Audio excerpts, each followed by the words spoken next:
$1200 प्रति टन के हिसाब से हमारा बासमती खरीदने को कोई भी देश तैयार नहीं है। तो मोदी सरकार ने सीधा सीधा ये तो नहीं कहा कि हम एक्सपोर्ट बंद करेंगे, लेकिन वो हाथ घुमा के कान पकड़ लिया और एक्सपोर्ट बंद कराने का आदेश दे दिया। मेरे भाइयों, वो एक्सपोर्ट बंद कराने का आदेश क्यों दिया? क्योंकि ये सरकार नहीं चाहती, इस सरकार को यह बात पसंद नहीं है कि हमारे किसानों को अच्छा भाव मिले। यह सरकार चाहती है कि यह किसान लुटता पिटता रहे, यह किसान बर्बाद होता रहे। इस सरकार को कि अगर इस किसान को फसल का भाव अच्छा मिलेगा तो यह किसान कल को फिर आर्थिक तौर पे मजबूत होकर आंदोलन लड़ेगा और हमारी सत्ता के लिए खतरा बन जाएगा। यह सरकार चाहती है कि इस किसान को इतना गरीब बना दो कि यह किसान सुबह से शाम तक सिर्फ अपनी रोटी का इंतजाम करने की सोचता रहे, यह किसान आंदोलन की सोचे ही नहीं।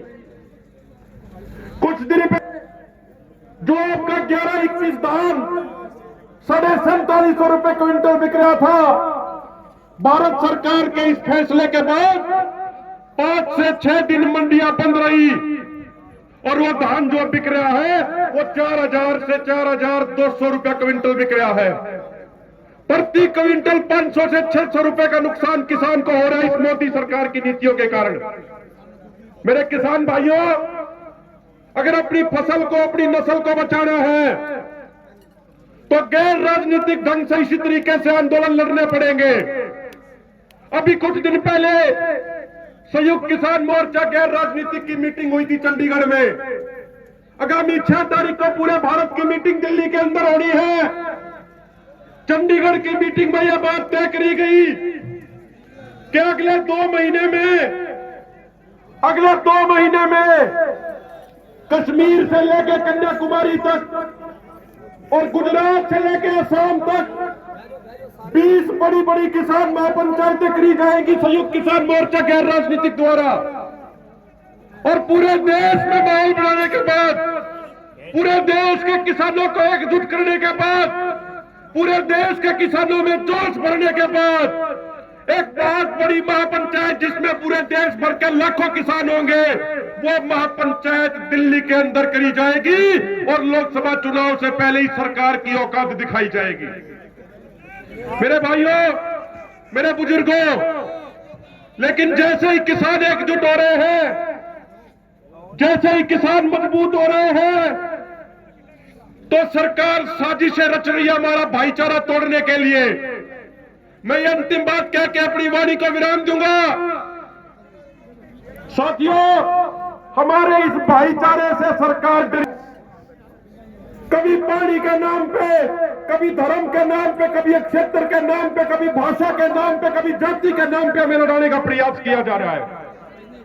हम भारत सरकार से एक मांग करते हैं, हरियाणा का किसान होने के नाते हम एक मांग करते हैं भारत सरकार से कि आप किसानों को कभी पानी के नाम पे लड़ाते हो। तो ये मांग करते हैं, आज से 42 साल पहले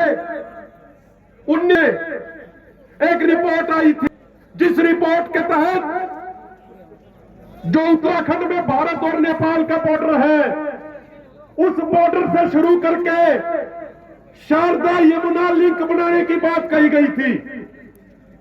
1980 में वो रिपोर्ट आई थी भाइयों। 2020-21 में उसकी फिजिबिलिटी रिपोर्ट आ चुकी है। उत्तर प्रदेश तक उसका ड्रोन से सर्वे भी किया जा चुका है। अगर शारदा यमुना लिंक प्रोजेक्ट चालू हो जाता है तो उत्तराखंड के किसानों को पानी मिलेगा, उत्तर प्रदेश के किसानों को पानी मिलेगा, हरियाणा के किसानों को, पंजाब के किसानों को, राजस्थान के किसानों को, मध्य प्रदेश के किसानों को और गुजरात के किसानों को भी पानी मिलेगा। अगर शारदा यमुना लिंक प्रोजेक्ट चालू हो गया तो उत्तराखंड से शारदा नदी से पानी लाया जाएगा और इन 6 राज्यों से होता हुआ वो पानी गुजरात की साबरमती नदी में जाके मिलेगा। एक नहीं, 2 नहीं, 6 राज्यों के किसानों को पानी मिलेगा। हम भारत सरकार से एक बात कहना चाहते हैं, अब पानी के नाम पे किसानों को लड़ाइए मत। अब शारदा यमुना लिंक प्रोजेक्ट चालू करके देश के हर किसान के खेत तक पानी पहुंचाइए। और एक आखिरी बात सरकार से पूछना चाहते हैं, 2019 में चुनाव से पहले जब पुलवामा आतंकी हमला हुआ, हमारे 40 जवान शहीद हुए, तो भारत सरकार ने एक बात कही थी, अंतर्राष्ट्रीय संधियों के अनुसार जो हमारे भी हिस्से का पानी पाकिस्तान में जा रहा है, उस पानी को रोकने के लिए हम बांध बनाएंगे और भारत के किसानों को पानी देंगे।